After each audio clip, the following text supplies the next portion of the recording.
Hi, everybody. Thanks so much for joining me in this presentation about Every Rock Has a Story. My name's Ethan Baxter. I'm a professor from Boston College, and I'll be telling you about this new educational resource that I've spent a lot of time working on developing over the last 2 years. It's designed to engage and broaden the participation of elementary students in the geosciences through the stories of the Earth.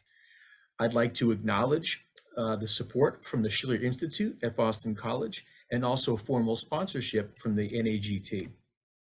What is Every Rock Has a Story? Well, this is a series of YouTube videos posted on my YouTube channel that I started creating last year during the COVID lockdown. We all got sent home in 2020, and my way to cope was to create videos about rocks. Each episode is 5 to 10 minutes long. They were designed for a K-5 audience, but they've proven fun and appropriate really for all ages. We're over 34,000 views on YouTube, over 1,400 subscribers to the Every Rock Has a Story YouTube channel. That's a heck of a lot more than I ever thought anybody would ever view these episodes. They seem to be working. We've also been very fortunate to have the videos promoted in various ways by a number of professional organizations, including the AGU through their Twitter and Instagram pages, for which I'm very grateful. What are the topics in these videos? Well, it's called Every Rock Has a Story, and yes, every episode starts with a rock, but it's not just about the rock itself, it's about the stories that they tell. And these stories range from climate to energy to earth resources, technologies, rivers, oceans, glaciers, volcanoes, so many different topics. The rock is just a vehicle to enter into a broader conversation about things that matter in the earth and the environment. I'd like to show a short clip from a teachers and parents guide that I made to give you more of a sense of the goals that I have with this video series. Next, I want to tell you my goals for this Every Rock Has a Story video series. I think very simply, my aim is to provide a resource, an educational resource for parents and teachers that you can use at home or at school to bring 5 things to our young learners, really 5 things, and I want to go through those 5 things. I designed my videos to inspire our young learners about the earth and the environment and the geosciences. I want to bring wonder, the wonder of the earth, a wonder that I think lives deep inside every human being, no matter who we are, and really bring out that wonder of the earth and the environment. I hope from that wonder springs forth genuine curiosity, questions about the earth. More about the why and the how and the who, and how does it matter to me? How does it impact me? Those questions spring forth from that curiosity. I really want to start to let our young learners feel the responsibility that each human has for the earth as stewards of the earth and the environment, and understand our role as citizens of the earth. And last but not least, I really want to send students away with the confidence that they can be scientists, that they can be geoscientists, the confidence to go out and ask those tough questions, to make some mistakes along the way, to learn from those mistakes and know how to think as scientists. So how did that first season go? I got wonderful and uniformly positive feedback from everybody I heard from.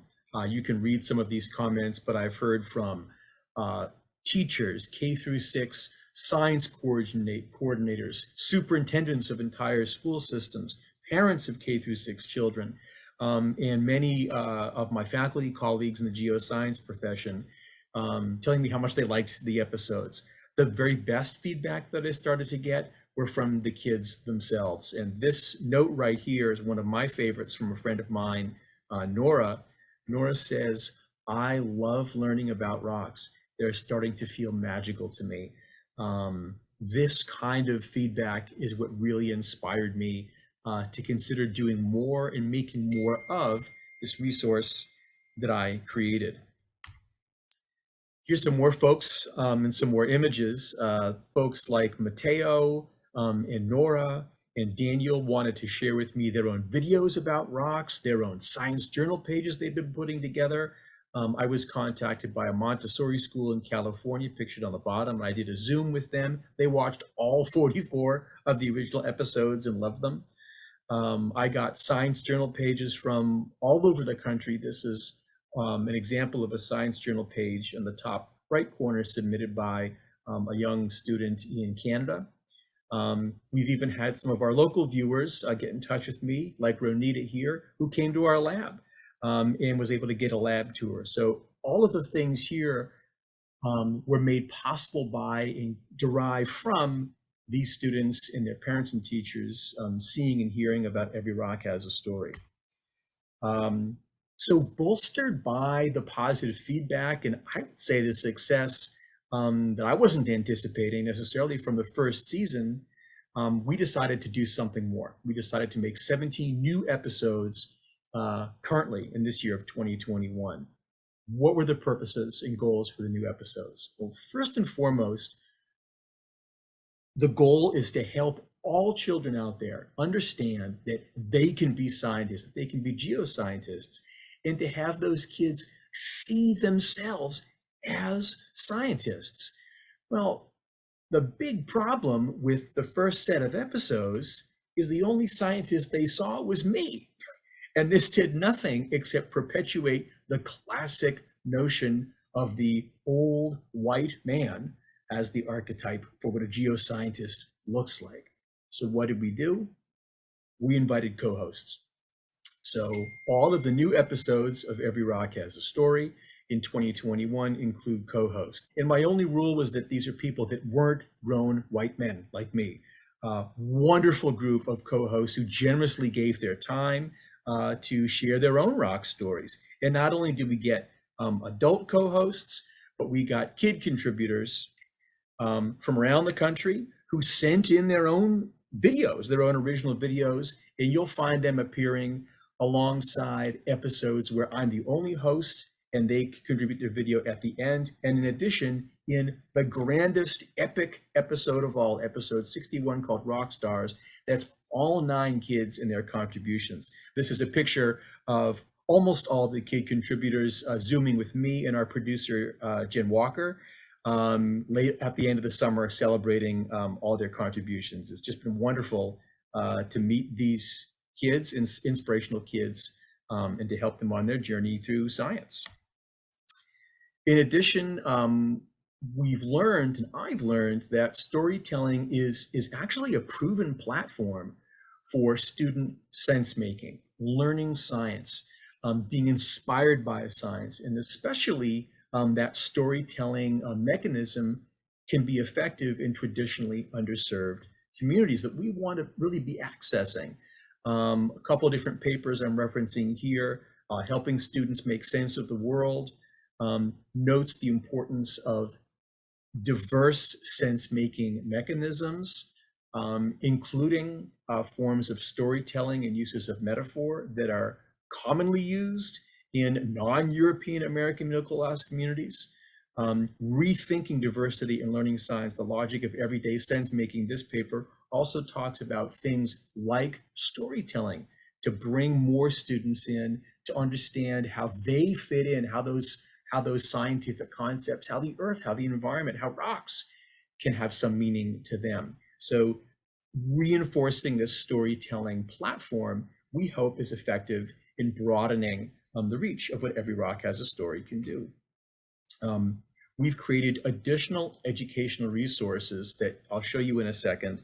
They were put together by my colleague, Professor Kate McNeil, who is a elementary school science educator professional at the Lynch School of Education at Boston College.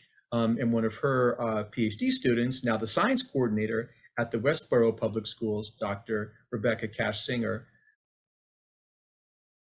These new educational resources include sample lesson plans for use at home or in the classroom environment, science journaling templates for kids, a fully searchable episode list, including NGSS topics and themes that are brought up in each episode. All these are shared in a Google Drive that you can find from the YouTube channel or from each video. In addition, we've created a library of 3D rotatable interactive images of each sample from the new series of episodes. These are really fun because you can click on them. You can move them around. This is a quartz pebble conglomerate from the Witwatersrand, famous place, from episode 53. You can zoom in and see those nice rounded pyrites, beautiful. These exist for all the new episodes, and we're starting to build out this resource library to include rocks from the initial episodes as well. To access the additional educational resources, there are two ways to go about it. From the YouTube channel for Every Rock Has a Story, you could just click on one of the episodes, like this one, episode number 59, and we can go down below the video, click Show More, and that'll open up a lot more information, some general information about the series. This link to the educational resources we'll take a look at in a second. Also, episode-specific information like Adrian's website, the rotatable 3D image of the rock sample, or in this case, samples from the episode, and links to other Every Rock Has a Story episodes that were referenced herein. Or you can go back to the YouTube channel, go over to About, click there, and at the bottom of this page, we have links to the educational resources, parents and teachers guide, all the 3D rock sample images.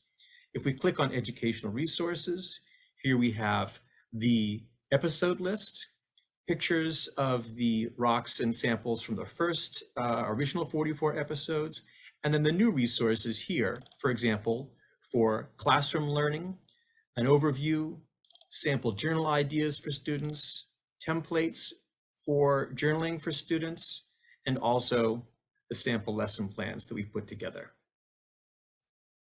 So with all of that as motivation, let me show you a short trailer for the 17 new episodes that we've created for 2021. Hello, everybody, and welcome back to Every Rock Has a Story. My name is Ethan Baxter. I'm a professor of Earth and Environmental Sciences. It was great fun filming the first set of episodes last summer at my home. But check this out. We're in a brand new studio here at Boston College. I'll show you what's out there. We've got a cameraman, we've got a producer, another cameraman, we've got lights, we've got camera, we've got action. But I don't want you to worry that we're going to overproduce these new episodes. In these new episodes, you're not going to see any laser light shows or spinning text or fireworks or rock and roll music. No. These new episodes will have the same kind of content and comfortable feel that the original 44 episodes had. But you're not just going to hear stories from me. That's because we've got a great lineup of diverse co-hosts that will join me here in studio. They'll be sharing their voices, their faces, and their stories. Stories ranging from the oceans to climate, to the deep earth, to dinosaurs, to earthquakes, and even saber-toothed tigers. As a special treat, we have kids from around the country who have already been watching Every Rock Has a Story. You'll be hearing from them as well because we want you to see yourself as a scientist. This is where you will find my favorite rock. In addition, you'll find new educational resources for parents, teachers, and kids provided by Professor Kate McNeil from Boston College's School of Education. Look for a new episode to premiere on my YouTube channel every week from September 1st all the way through Christmas. I can't wait to show you that every rock has a story. Thanks so much for sticking with me in this presentation. We're looking for feedback right now. I'm contemplating the future of Every Rock Has a Story. I've had a lot of fun making these episodes. I want to do more, but they've been a lot of work and require a lot of time, not just for myself, but for our production team. So I just want to make sure if we do make continued efforts that they're hitting the mark. I'd love to get feedback via email, phone, find me in the hallway here at AGU. And remember, you can find all the content of Every Rock Has a Story on my YouTube channel. I'd love it if you could take a look, share it with parents, teachers, and kids you know to help share the inspiration for Earth and environmental sciences with their young learners. Thanks very much.